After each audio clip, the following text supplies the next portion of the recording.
This episode of Small Business Leaders Podcast is brought to you by Adams Lane Photography.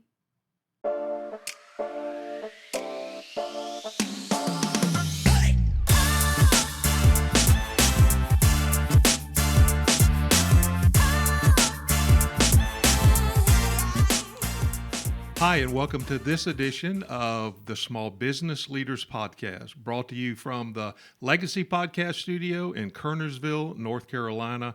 My name's Lamar, your co-host, and this is my other co-host, my only co-host. Yeah. My wonderful sister-in-law, Audra. Hi, everybody, and welcome. As Lamar said, today on our show, we have Robert Robinson of Robinson Roofing. Say that 5 times fast. And we can't wait to hear what he has to say. So let's get into it. Yeah. So welcome to the table, Robert Robinson. I'm trying to say that 5 times fast. Yeah. It's it a little... can be a little tricky. It Yeah, I can can't be. even do that, so I don't expect you to. Oh, yay. Thank you. No, thank you. Nice to be here. Well, tell us a little bit about what got you here to this table today. What did you hear? Why did you want to come here? Just give us a little bit of background of what said, hey. Sure. So a buddy of mine, Steve, actually, who you guys are familiar with, he's a veteran first and foremost, and he runs a company called Combat Junk. So Steve's a great dude. I actually got to come across him when he first started his business and did some work with him, and I've watched him grow over the years. And I ran into him the other day, and he was speaking highly of your podcast. Yeah. So, yeah, that's how I landed here at the table. And I want to do a big shout out to Steve Morton, because he is a great guy. Everything you've described, we know that, we've seen that, and awesome. Yeah. So thanks for sharing that. Absolutely. Yeah. So, okay, tell us how all of this started. Like how did we get to where we are here in business? Sure. In your business. Where did you start? What did you think you were going to do? Sure. And how did that kind of morph into where we are today? Okay. I thought I was going to be a race car driver. Are you serious? Yeah. Big into cars. Loved driving. Grew up going to car shows with my dad, so that was like a pastime. And grew up racing some go-karts and just around automotive stuff. So I thought I was going to be a race car driver. Yeah. What happened? You need to have your husband here. He would love this. Bring him 'cause on. He loves the cars. Hit pause. Bring him on. Yeah. My dad was running a business that he unfortunately lost for all kinds of circumstances, and that kind of stopped the funding and the ability for us to continue on out of go-karts and go on the path of, what would have got me there. Yeah. So, but it's okay. I'll take this. I'm happy doing what I do, and it still allows me to, go to the track. In fact, I just went to a BMW performance driving school last weekend. Really? Yeah, so that was great. So I still get there whenever I can. But what got me into roofing was actually remodeling houses. I've flipped a bunch of houses over the past 20 years, and I got tired of getting kind of weird and different pricing from the roofer. Yeah. I would notice that if I was in, say a $300,000 house compared to an $800,000 house, all of a sudden the prices were way different for the roof. And it's, same material going on the roof. Yeah. Now, don't get me wrong. I understand if it's a much more dangerous job, right? Yeah. If the roof is a much higher pitch than the previous one, that I can understand, because I pay my guys more if the work is more dangerous, right? So I understand that. But I mean, basically apples to apples, roof-wise, just different price point on the house, and all of a sudden it's twice as expensive. So that it was the first thing that kind of started to make me notice some of the variations in pricing. And then actually there was a gentleman here in Kernersville who did my roof. And I found him after getting a couple estimates that just seemed like a lot of stuff. Not just like, here, it's pretty simple, this is what it is, just a lot of layers of sales and add-ons and kind of scare tactics, if you will. Then I found a good guy right down the street. I had actually driven by his home business with his roofing sign out for years. So I said, you know what, let me call that guy. And he did my roof, and then he actually retired a couple years after doing my roof, and then the light bulb went off, and I said, you know what? I think this would kind of complement what I've been doing. My dad did construction for years. Okay. I've done the house flipping for a long time, and so the opportunity to kind of inherit a crew that I knew did good work because I did my roof, right? And a gentleman that was retiring, another veteran actually, was retiring. And so I talked to him and said, hey, would you mind if I kind of took over your crew and started going at it? So that's basically how it happened in a nutshell. Oh, that's really smart for you to just see that opportunity and to jump on in there. Not a lot of people would think like that. I wouldn't think, oh, that guy's retiring.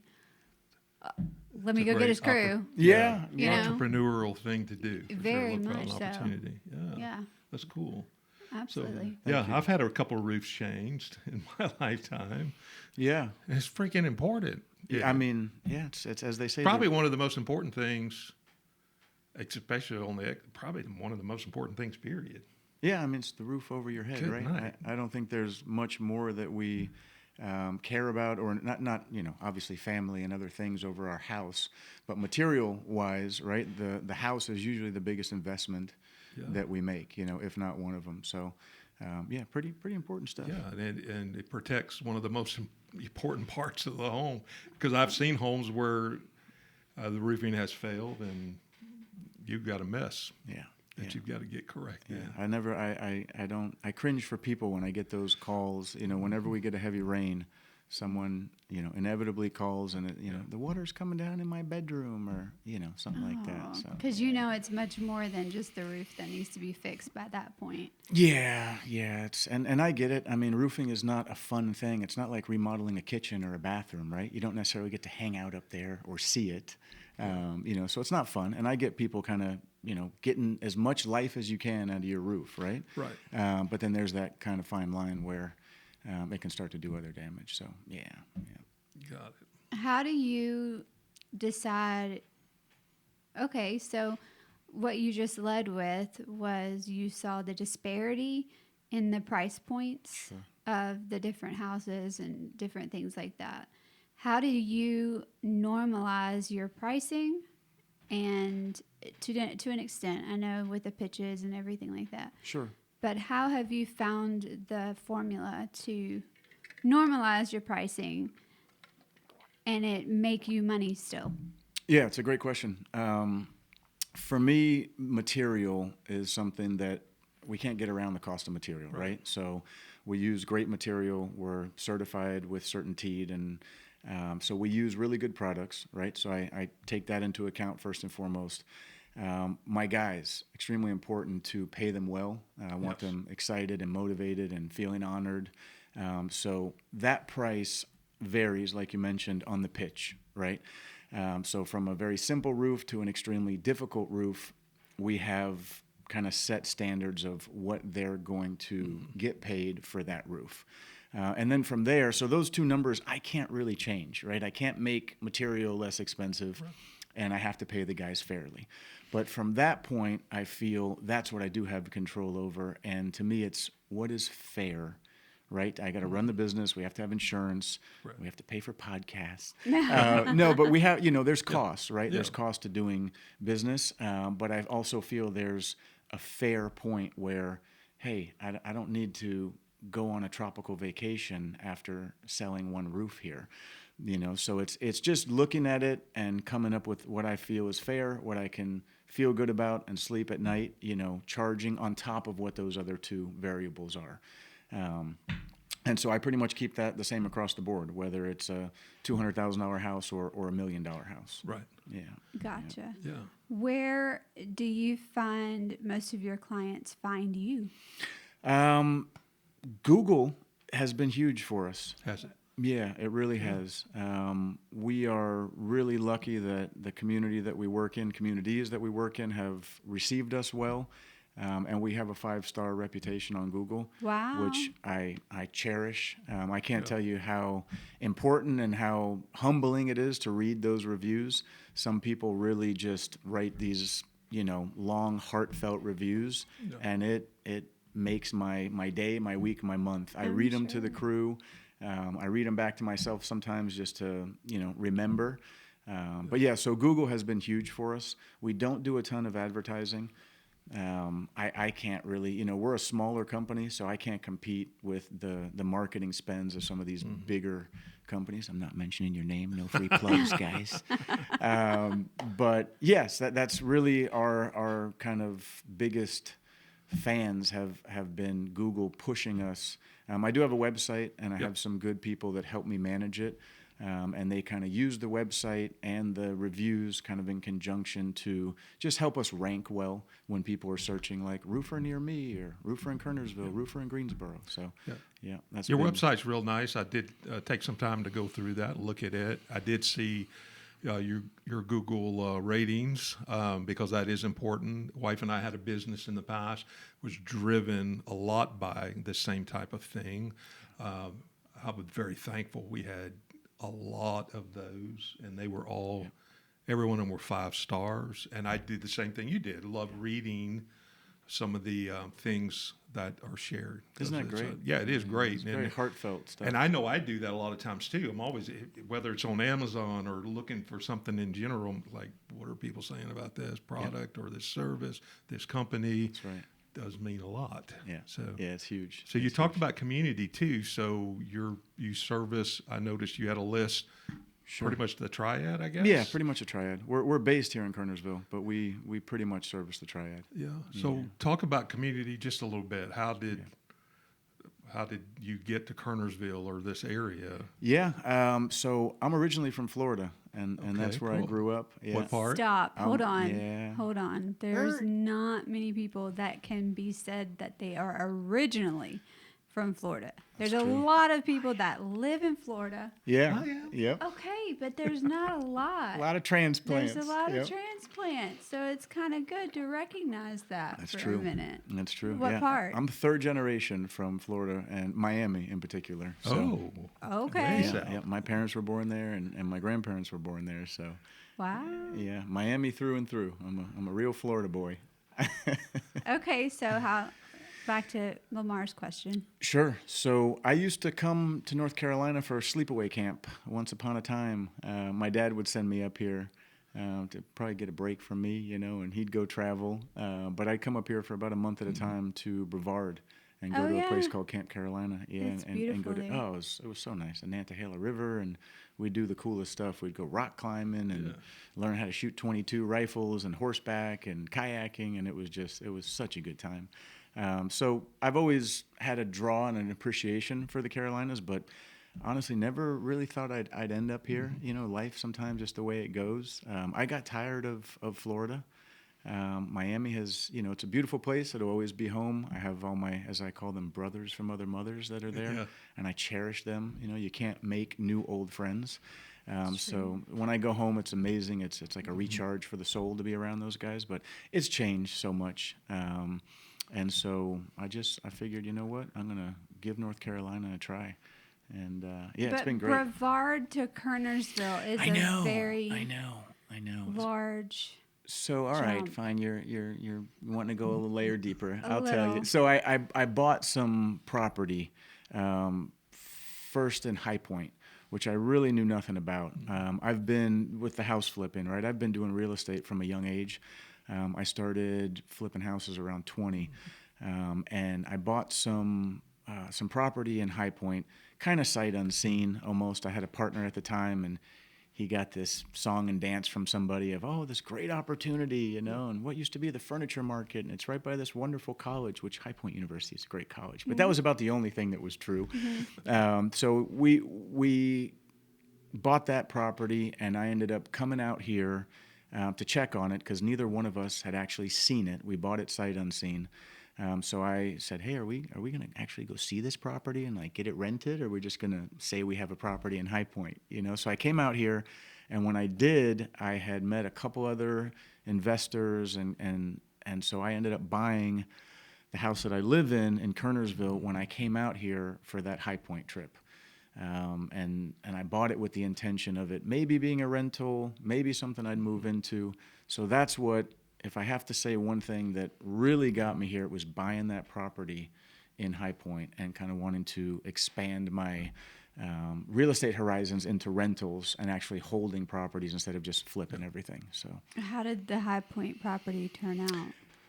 after a lot of love and putting more money into it than we ever thought, it was fine for a while. We kept it for a few years. We rented it for a few years. It was not in the best area, and so a couple kind of unfortunate things happened over there. High Point is, it can be, there's a beautiful area over there and the golf course and nice university, but there's some areas that still need some help, right? And so we kind of realized this may not be the best long-term play for us. Yeah, so, for you guys. Yeah, for sure. yeah, so- and things are always changing, so that's right. understandable. Yeah. So how long here? Over how 8 long? years now, coming 8 up on years. 9 years. Okay, Yeah, cool. coming up on 9 years in Kernersville, which, So is North Carolina getting into your heart? oh, big time. Big time, yeah. Now I understand those stickers on the back of cars that say the mountains are calling me, because they call me too. I run up to Blowing Rock and Beach Mountain and just get out into the mountains, hike, and anytime I can, just North Carolina's beautiful. And seasons, that's another thing. In Miami, Huge. grew up without that. We have 2 days a year maybe that you can call winter. Yeah. It drops into the 70s and people are pulling out their Yeah, jackets. that's how South Louisiana was for us, and the seasons have been awesome. And we went to the mountains last weekend, my wife and I, and just enjoying the seasons and the look of the leaves. It's amazing. So let's go into your entrepreneurship. Sure. So as of even right now, you're still networking it on the weekly. Am I correct?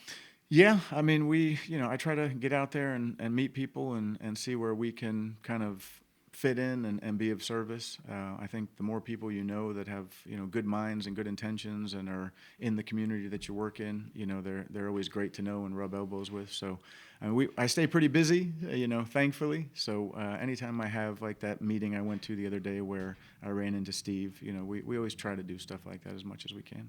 That's awesome. Have you seen return on that as far as just in connection, or does that ultimately turn into some sort of business? So I'd say the biggest where I see returns is when I meet like a new realtor. I got a call from one today, right? And a lot of times they're in a due diligence period where, they're trying to work out between the buyer and the seller. The buyer has paid X amount of dollars for the right to inspect, and a lot of times a roof comes up. So I got a call today, and it was, hey, can you get out there? A lot of times they'll call me too, like 2 days before it ends. And they'll say, when's your due diligence up? Oh, 2 days, Yeah, no big deal. No big deal. Just the purchase is now hinging on the roof, so. No pressure. Yeah, no, none at all. We'll be there. So, yeah, it's been great. I mean, anyone we can network with is always welcome, but I'd say probably who we do the most business with that kind of works well for both of us is realtors in the area. Okay. And a couple property management. Can't forget my property management peeps. A couple property management companies that have been sending us a lot of work. It works well for them, works well for us, because they have, if they manage 200 properties and they get the phone call from the tenant, they're able to call us and then provide the estimate to their, to their owner, landlord. And so that's been another good relationship that's worked well for us. Okay. And what's the percentage with regular homeowners? Are you talk about with roofing, you have different owners and things of that nature, and like regular homeowners. Sure. How's that working? I'd say that's 90% of our business. Yeah. And probably for roofing, I would imagine, like with a lot of things, just getting established and known in the community and having that word of mouth, and then those great 5-star reviews and things of that nature are very beneficial to you. And how long have you been Robinson Roofing? Like just that? That's coming up on 4.5 years now. Yeah. So that's, I mean, Relatively new. you're relatively new Yeah, and you're indeed. busy. Indeed, yeah, we are. I We mean, are. I remember when I called you the other day, you're like, I'm busy. Not in a mean way or anything. No, yeah. It's like, I'm a one-man band sometimes, Yeah. and we all know how that feels Yeah. around here. Yeah, As an entrepreneur and a small business owner, sure. I think that that's important for our viewers and listeners to understand. it's okay that, you have to say, I'm going to have to call you back, or I'm going to have to, I think, or at least I feel like that if I get a call, I have to call them back right then. Even when I Sure. know 5 minutes later something else is about to come in my door, I know that. I know I don't have that time right then. I mean, you have to strike while the iron's hot as many times as you possibly can. But then there are sometimes you make the contact and say, can I call you at a different time? Yeah. And have you found that makes you lose business, or does it, like... Yeah, no, good question. So I feel like setting expectations is important, right? And yes, there's only so much time in the day. As we grow, we've seen more demand. It's hard for me to take my hands off the wheel yet. I know that I'm probably the limiting factor in the growth of the business. Why? Just because aside from actually installing the roof, I do everything. Yeah. I answer the phones, I do the estimates, I do the follow-up, I do the scheduling, I do any sort of, like, we have YouTube videos I try to shoot with the drone to give people an idea of colors. I ask for the reviews. I do all the things, right? And Wow.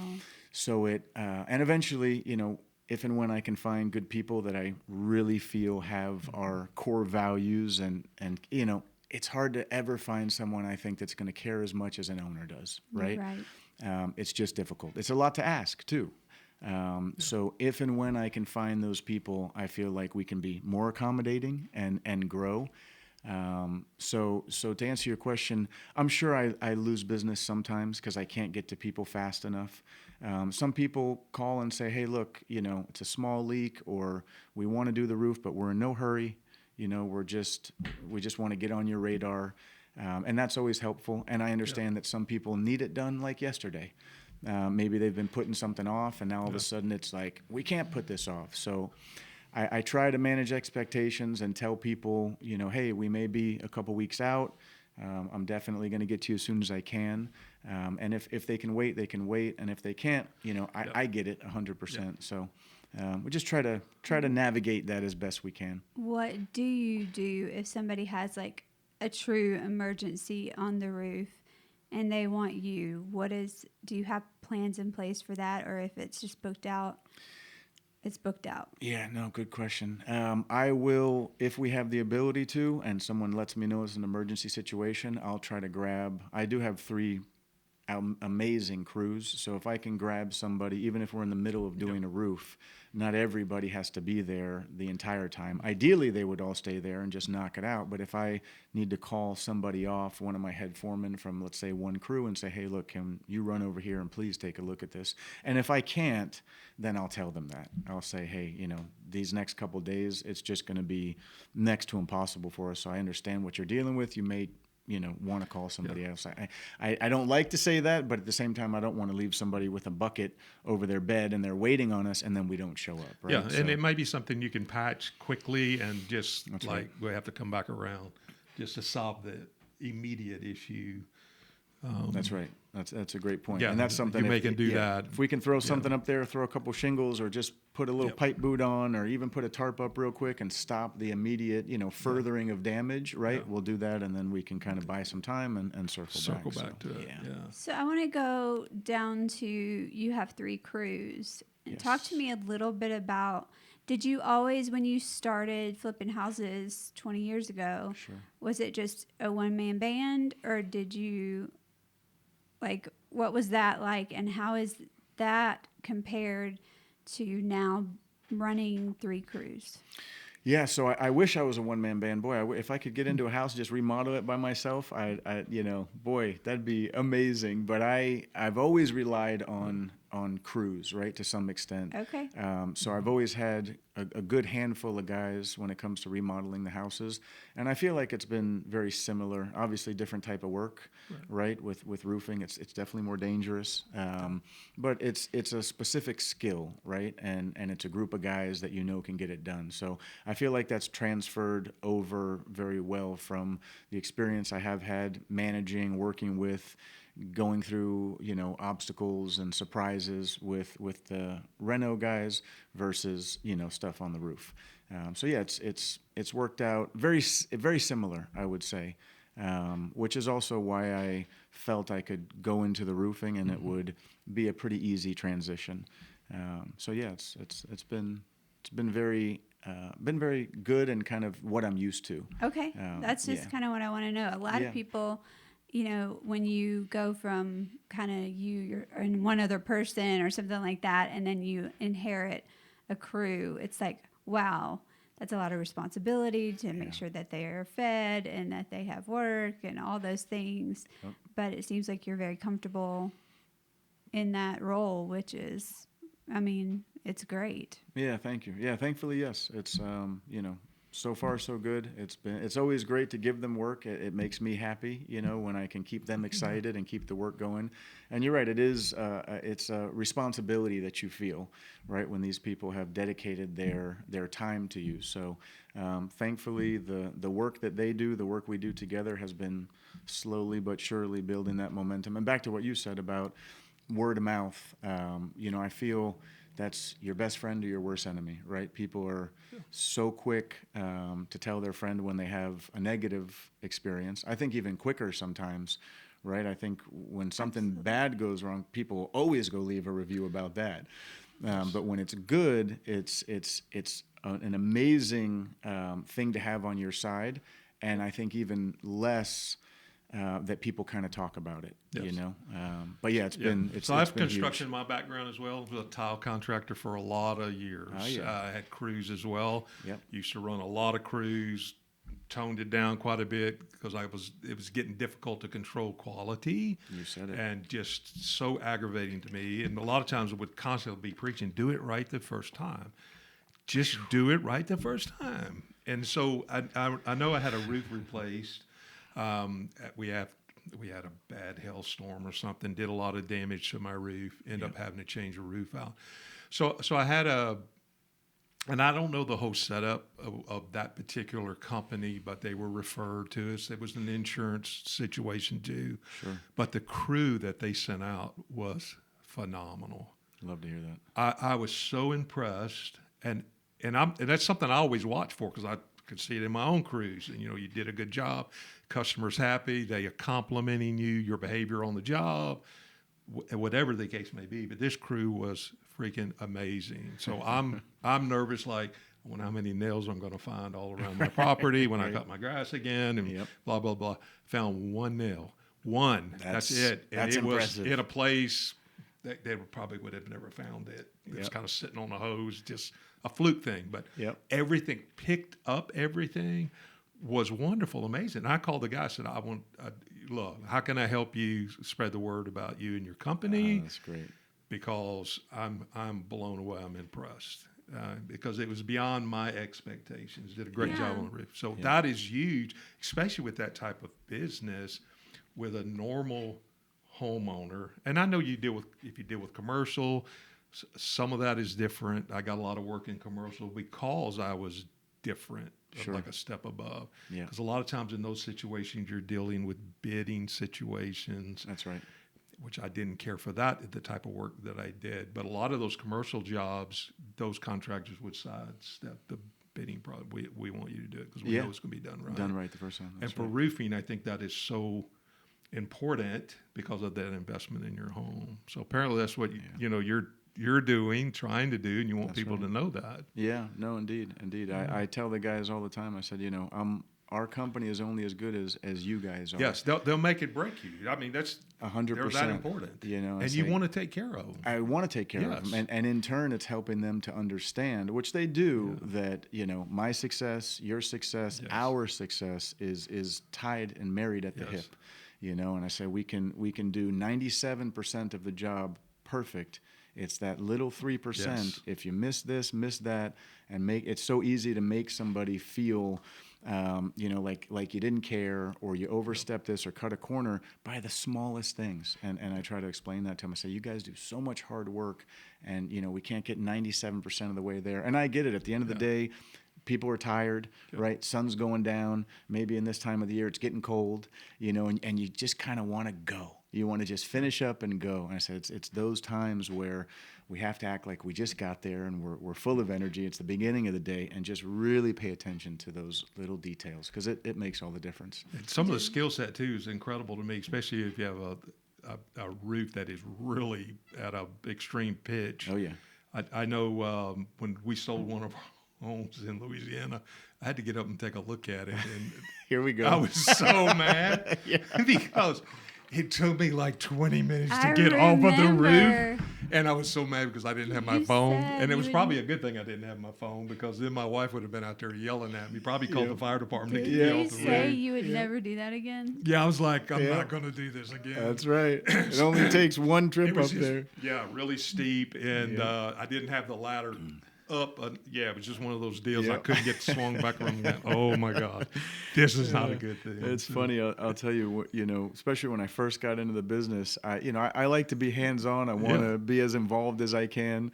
And so I would go running up the ladder, and jump up there on the roof, and they'd look at me and say, well, hey, what are you crazy? They said, get down, you're going to hurt yourself. And I remember the first couple of times, I'm fine, I can get up here, and I get up, and you just kind of freeze, you're like, oh, wow. It's a whole lot different, Even when I was younger, I mean, my dad, when my dad built his house, and we'd get up there on the top, and we're running across the top plate without anything, and it was nothing. Yep. Now, it's a lot. Yeah, and it's deceiving. It's deceiving. Yes, it looks like, that pitch looks okay, and then you get up there and you go, whoa. So yeah, my hat is off to how the level of skill and how they make it look so easy, and how they're able to just move around. And then you're also carrying, you got nail guns. One bundle of shingles weighs 60 to 80 pounds. And you're moving that up there. So yeah, it's I've been on a not roof. easy work. I'm just saying. Oh, really? You've been on a roof? Yeah. Yeah, I did, and I Okay. helped roof it. Wow. Really? Yeah, well, it was a patch where we took down a chimney, Okay. Yeah. and we had to patch the roof, my husband and I. And Interesting. I was his only helper, so I didn't have a ladder we didn't have that, so we had to climb out a window This is great. and go up. And he's like, babe, don't do it. I'm like, this is great. I love this. love it. Like, Love and it. my kids are down on the ground going, Mom, please just get down. And I'm sitting up there while I'm like, here's another one. Let's get this thing done. That's great. But That's great. it is, I wouldn't want to do it every day. I would say that. Yeah. Okay, so Hard work. we kind of covered this, but I really want to get into quality control. When you're hiring somebody, how do you determine that they have what it takes, that they will pay attention to detail, that they have the same values? What is your interviewing process like? It's going to see the work, right? It's going to Okay. see. So the first crew that I inherited, obviously they did my roof, right? So I watched them do the roof. I've got to inspect and live under that roof, right? So I had good confidence in them. As we grew, I started with the one crew, and as we would grow, people would start to call us. Sometimes it gets slow for everybody, right? Yep. So good crews would reach out to us and say, hey, we're looking for some work. And first thing I would say was, well, hey, thanks, thanks for finding us. That's nice, but let me see some of your work, right? And it would start with photos and how long have you guys been doing this, and insurance, and asking for some references, right, of people they've done work for, homeowners. And then it's going to see them actually in action and watch them put a roof on, see how they work, see how they communicate, see how they clean up, just kind of be there from start to finish, see what goes on in the middle. How do they take their lunch even, right? Where are they doing? What are they doing throughout the day? How are they doing it? And just make sure that I feel good before I ever give them a chance to come do a roof for one of our clients. So, Okay. I yeah. like that answer. Yeah. All right. So I'm just a consumer, Sure. and my roof is fine, but it's 15 years old. Okay. What do you tell me? I'd say, well, if it's fine, why are we we're having this talking? conversation. Yeah, it's nice to get a phone call, but what's going on? Well, I guess my biggest question is, do you recommend a certain amount of time?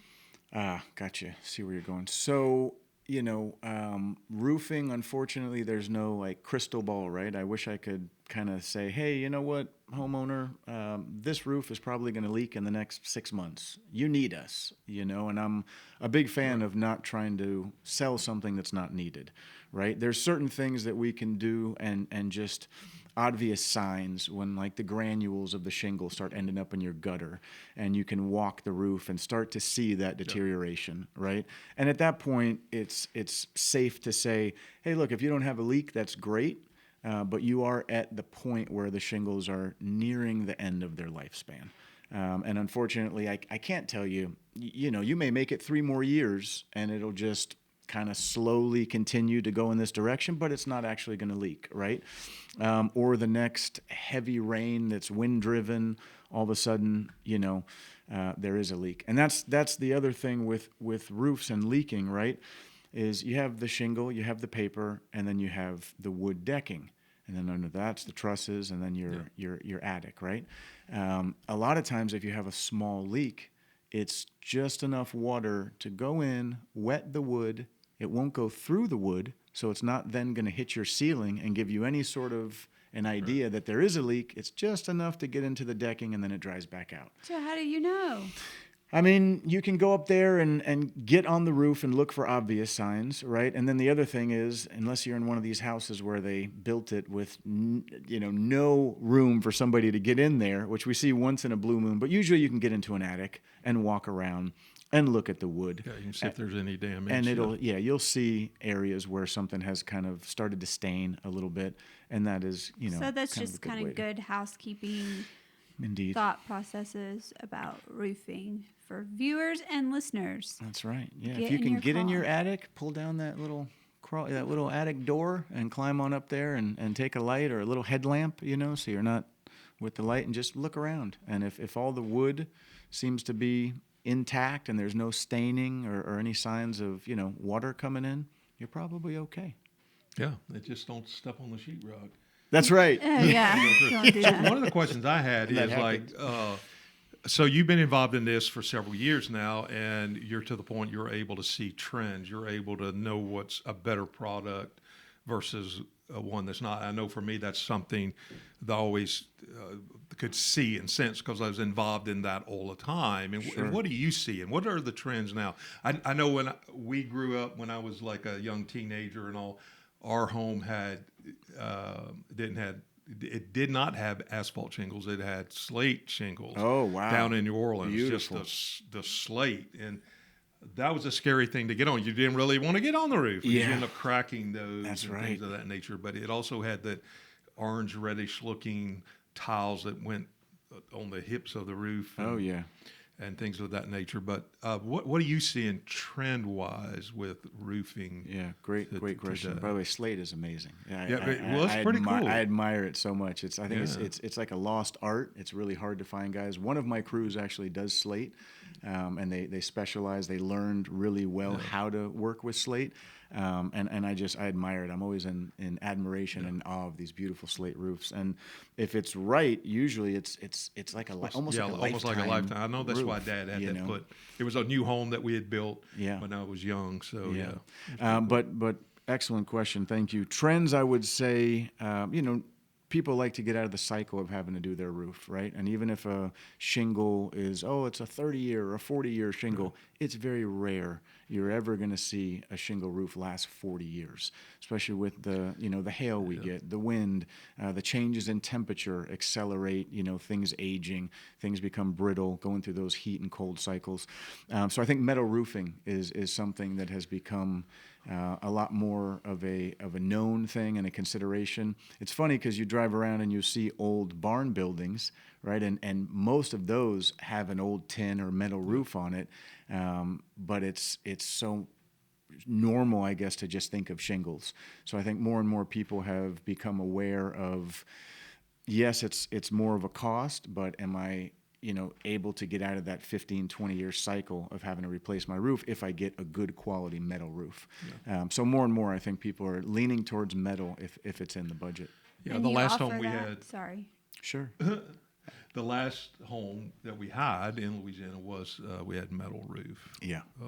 So yeah. But you offer metal roofing. We do. Yeah, we absolutely do. And there's two main different types. There's what you call like an ag panel or tough rib. Some people call them different things, but it's basically the biggest difference in metal roofing is whether the fastener is exposed or it's covered, right? So the more affordable option is the exposed fastener, and then the more expensive one, but it's almost like a one and done roof, is what they call standing seam. Yeah. Right? And that's where that seam that you see standing up, it's a very aesthetically pleasing roof, but it's also functionality where that seam is actually covering the fastener. And are you seeing that on some residential? Absolutely. Yeah. I know absolutely. at a church we had in Louisiana after we had a massive hurricane and all damaged, big, huge building. And they had the traditional metal roof with the exposed fasteners. So when they went back with the new roof, there was always issues with leakage. That's right. So when they changed it out, they went with that standing seam, no exposed fasteners, and made a world of difference. Yeah, and that's the way to go. And you had I interrupted you. I don't remember that question, but I have at least one I figure more. you have something. Yeah. I have at least one more. So somebody gets into this situation. They weren't expecting to get in this situation. And now finances are an issue. Do y'all offer financing? So not directly through per se Robinson Roofing, but when I send out an estimate, there is an option at the bottom of it to explore financing options. So yes, again, it's not directly through us, but there is an option for financing. Yeah. Okay. Yeah. So yeah, with that in mind absolutely. too, talk about financing. Is anything changing in the insurance front with roofing? I thought I'd heard a little bit, but I think insurance companies are great at receiving our money, and they don't necessarily like to send it back out the other direction. Sure. It's hard to deny when unfortunately, in the roofing business, there's a lot of funny stuff that can go on, and to use the F word, but insurance fraud, right? Yeah. So there's been a good amount of that, and I understand from an insurance standpoint to question things and go look for the proof. But here's the thing: when there's hail damage there, it's undeniable, right? So as long as you go through the steps and you call your insurance company, they send out the adjuster. If need be, we can meet them there. Yeah. Sometimes I feel like it's nice to not just look over somebody's shoulder and kind of give them the benefit of the doubt in the beginning, right? Homeowners will ask me, hey, do you want to come when my adjuster comes? And I know a lot of companies do come out there. I like to think of it as, let me give this guy the chance to do the right thing. If we've been to the roof and we know there's hail damage, then they send out the adjuster and they say there's not hail damage. Well, then you know what? Hey, we'll call that guy back out here. We need to have another meeting, and we'll get up there with them. But I like to err on the side of thinking that they're going to do what they're supposed to do, and acknowledge the damage. And from there, no, it's still pretty standard. People pay what their deductible is. Insurance companies, when they do decide that they are going to cover the roof, and it's some sort of hail or wind or a tree limb and it's that damage, they pay fair. So I can say that we've actually come in under sometimes what the insurance company is paying for the roof. So once you go through the process and they're on board, it's pretty simple. So you said a D word at the very beginning, which caught my attention. Drone, yes, the good old drone. Talk about that a little bit. The drone's been a great tool. Great for me to not have to climb up on super high-pitched and dangerous roofs, so I can get real close and I can see hail damage, I can see lifted shingles, I can see damage to flashing, I can see all the things, right? And then the other thing that's been great for us is I feel it's hard to pick, and I'll say, husbands out there, let your wife pick the color. Happy wife, happy life. Just defer to her in that department. Yes. It's always funny to me when a guy says, no, I'm picking the color, because most of the guys are like, let me talk to my wife. And I think that's smart the way. move. Smart move. But it's hard, I think, to pick a color that you're going to be married to on your roof for 15 years in a large scale from these smaller samples. The largest sample is maybe a couple feet by a couple feet, And even that's hard to imagine on a more grand scale. And then if you have one of those smaller pamphlets, they're a couple inches by a couple inches. And I feel like everything looks different to the eye when we're out in sunlight versus looking at our cell phone screen versus the computer. Right.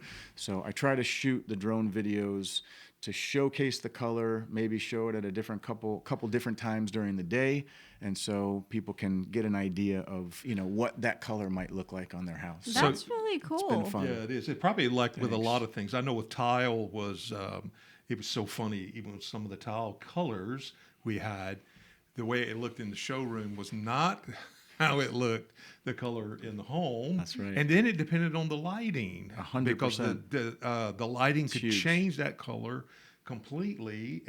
And sometimes we'd have interesting discussions about that. And then you'd have to bring it outside into the sunlight, and you get a different look altogether. Yeah. The other thing, too, was with runs of colors, like a particular lot. Do you have to deal with that with shingles? Thankfully, it's nothing I've ever noticed. Because I know for doing that, oftentimes we'd have to blend.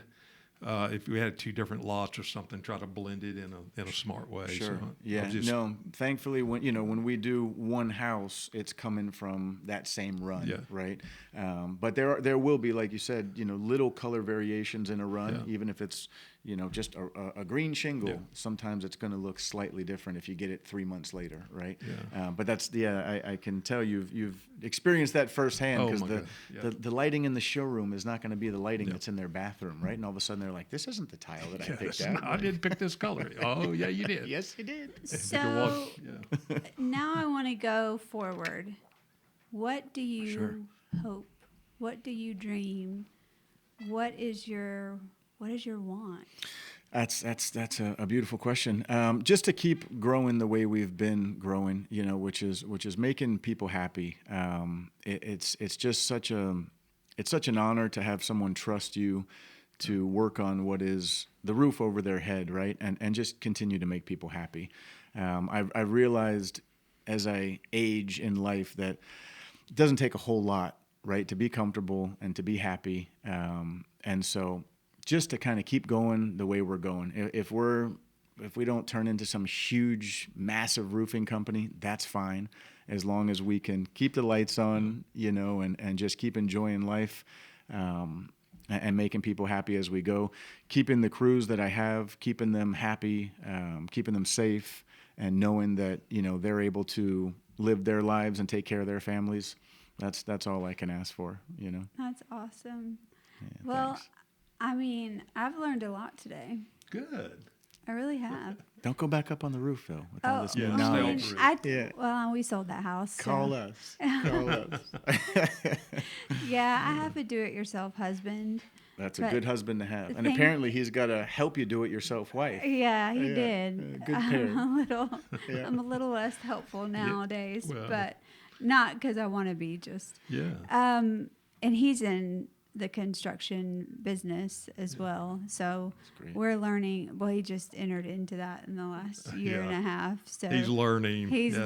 We're learning all the things, but I mean, I have learned so much today, and it's great to see a business owner with heart that is not, I mean, you truly care about your product and how it's done from beginning to end, and you don't just willy-nilly it. And I think that's worth something. Even if it's $500 more than somebody else's quote, that's worth more. Oh, I appreciate that. Exactly. Yeah, and I think people need to kind of weigh those options when, I could do this for what's $500 or, even $1,000, whatever the price is, to having peace of mind to know somebody was, just inspecting it and going over it and making sure that all things were done correctly and that they don't have to worry anymore. Like that is an anxiety and a stress that they can now take off of their plate and have the experience that you are offering. So thank you for doing that. That takes a man of integrity. Oh, thanks. And it takes a man of diligence, I think. is the word that comes to mind for me, because you don't have to do all that. You can go slap shingles on a roof. You don't have to be diligent about it. So I think what you just said is Thank huge, and that's in any discipline, especially in construction. It's not because a lot of times I used to hear that all the time. It's not about the dollar. That is important, and you do need to consider that. It is the quality of the work, because that's what's going to last. And I've had people in the past, it's like, nope, I can't pay what you're wanting. I'm going to do it right. That's important to me, but I have to have this certain amount. And if you're going to undercut a lot of times the price, you're going to end up paying for it a whole lot more in the long run. And I've seen that happen hundreds of times through my career in construction, and a lot of times I'll tell them, just here's my card if I can help you in the future. And oftentimes we get a call back. And then it costs more because you have to undo and redo, and it's a really sad thing. But a lot of people don't understand that. But so this is a good way to get the word out, to hopefully understand that. Put this on your social media. Just blast this. We'll blast this everywhere. Indeed, and see how many more jobs we can get at Robinson Roofing to keep those crews busy. That's right. And you having to make schedules. Which is fine. Bring it on. I'm happy to do it. Yeah, thank you for the kind words. I appreciate it. Luckily, I had a good dad. His handshake was his word and his bond. He'd give you the shirt off his back, and his word meant everything, right? And I run the company, with that same level of integrity. I think people make mistakes, right? We're all humans, so we're going to make mistakes here and there. But as long as you have, and there's other great companies out there too, right? It's not just us. As long as you're dealing with someone that cares, they're going to take care of you. Even if a mistake is made, it's easy to high five and be all smiles and happy when things are going right. But I think it defines you when you do have somewhat of an accident or an issue, right? It's how you respond to that. And as long as you're dealing with somebody that cares, at the end of the day, you're going to get what you said, which is that level of, this is how we do it every time. There's no shortcutting, and it's got to be done right because our name's on it, right? And then we can sleep at night. They can sleep at night, and life goes on. And so it's not, Robert, it's not just roofing too, because I notice you do other things, and we would be remiss not to mention those. So roofing is what you do primarily. That's the name of your company. That's true. But what else do you provide? Yeah, thanks for asking. We do gutters as well, which we know a lot of times you're doing a roof, you need gutters. A lot of the gutters that we do on older roofs, they're 4 inches, and that was the standard 20 years ago, but now the standard gutter is at least 5 inches. So it pays, something that a lot of people don't think about is your foundation, right? We're only as good as what we're built on. So the water, when it comes flying off the roof, if it's missing that gutter or the gutters aren't properly working, that water is falling right down next to your house and it's hitting your foundation, and that's a lot more expensive than a roof's going to be, right? And it starts trust me. You guys know. Yeah. Trust me. Yeah. Thankfully, I have a great foundation guy. But yes, so we do gutters, which is a big part in protecting the home, and then we also do a lot of siding. We do all the trim work that goes along with siding, like wrapping the fascia, wrapping the windows. We do some decking, so we can build decks. I have a great crew for decking. We also do windows. So roofing is primary. A lot of times gutters go right along with that. Siding is something that we take a lot of pride in. We enjoy doing siding work and can do every aspect of siding, again, down to that metal trim and all that good stuff. Are you competitive in siding? Oh, yeah, we absolutely are. In fact, we're competitive in everything we do. It's some of the pricing swings. I take a lot of pride in us providing high-level craftsmanship and being fair. Because some of the pricing swings that I have seen, because I'll get friendly with one of our customers and they'll share with us another estimate or two, and sometimes it just I'm really taken aback at the price swings sometimes that you see for the same work. So we're very competitive. Absolutely. Awesome. That's good. Yeah. Thanks for asking. What else do we do? Absolutely. Well, it's been a pleasure to have you on today. Thank you. Thank you for coming. Absolutely. Can you tell our audience and our viewers and listeners, they're all our audience. All of them. Yes. how to find you, what's the best way to contact you. Absolutely. Yep. The phone that's in my pocket, you can call anytime. It's that's 336-252-8760, which is the main number for Robinson Roofing. And then you can find us online at robinsonroofingllc.com. Okay. And then of course our Google Do you have business social page. media? We do. Yep. There's it's a Robinson Roofing YouTube. Same for Yeah, Instagram. I want to look at that because I Yeah. did see that and have a chance to look at that. So Yeah. I want to dig into that too. Yeah, absolutely. Yeah. Yep, So absolutely. we'll have that on the screen Cool. for our listeners and viewers to, well, our viewers to see.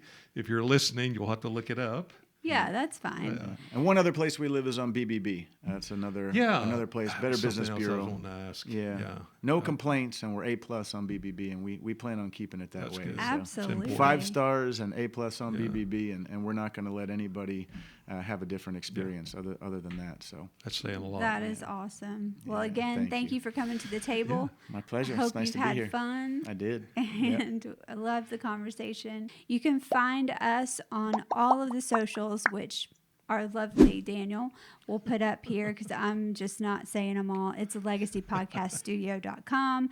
And then that translates into everything else. But we have so enjoyed today. And you have anything to add? I don't. I loved it. Okay. It's great. That was Okay. great. Yeah, thank you. You guys made it painless and easy, so it was fun. It's good to be here. Good. Well, we'll see you next time. Take care.